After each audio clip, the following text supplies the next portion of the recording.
Welcome to this week's Keep Texas Red article, A Call to Conservative Voters and Candidates by Joseph Vargas. We are living in a decisive time for our state and our country.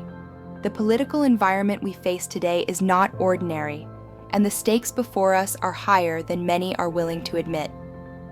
Elections are no longer simply contests of personality or rhetoric. They are battles over governing philosophy, institutional integrity, and the future direction of our communities.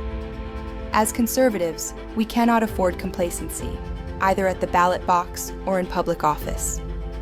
To conservative voters. As a conservative voter, your responsibility does not end with listening to campaign speeches or reading policy statements. Words are easy. What matters is how a candidate will act once the candidate forums are over and the pressure begins. Your personal friendship with candidates, their likability, and their good intentions are irrelevant because governing requires principle, adherence, knowledge of the political game, and resistance to coordinated pressure. Candidates who lack the fortitude to defend conservative values or withstand leftist political intimidation will not suddenly develop it once in office. Voters must go beyond slogans and instead rigorously vet candidates for judgment and conviction.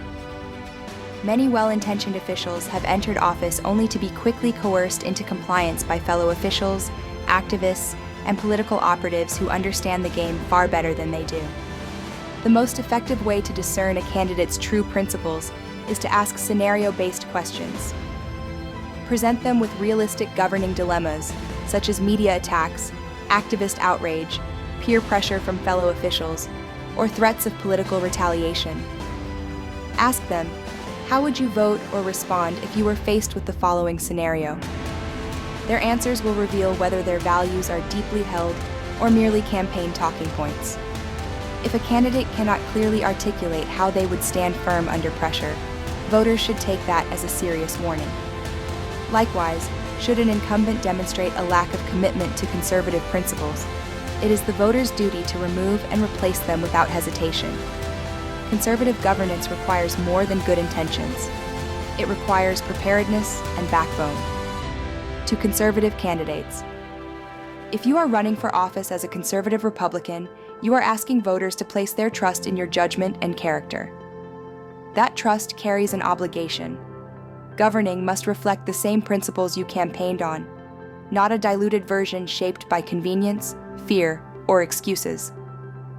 Once elected, you will face immediate and sustained pressure to set aside voter concerns and go along to get along. Fellow elected officials may urge compromise for the sake of harmony or political survival. Leftist activists will attempt to intimidate you into abandoning your conservative positions. You must be prepared for this reality before you take office.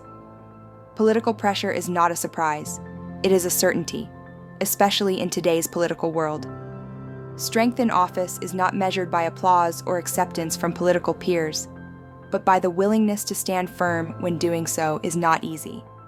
Conservative leadership demands a clear understanding of leftist tactics used to manipulate and silence dissent. Do not surrender in the name of cooperation.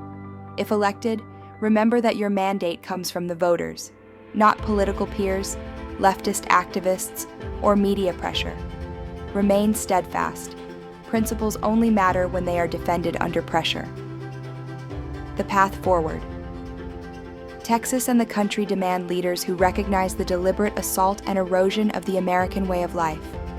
Thus, conservative voters require representatives who will honor their commitments, and conservative candidates must be prepared to govern with conviction, not convenience. The future depends on both sides doing their part with seriousness and boldness.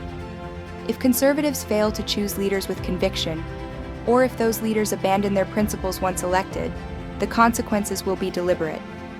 Because, as Joseph Vargas has said, there's no such thing as a corrupt government, only a complacent electorate.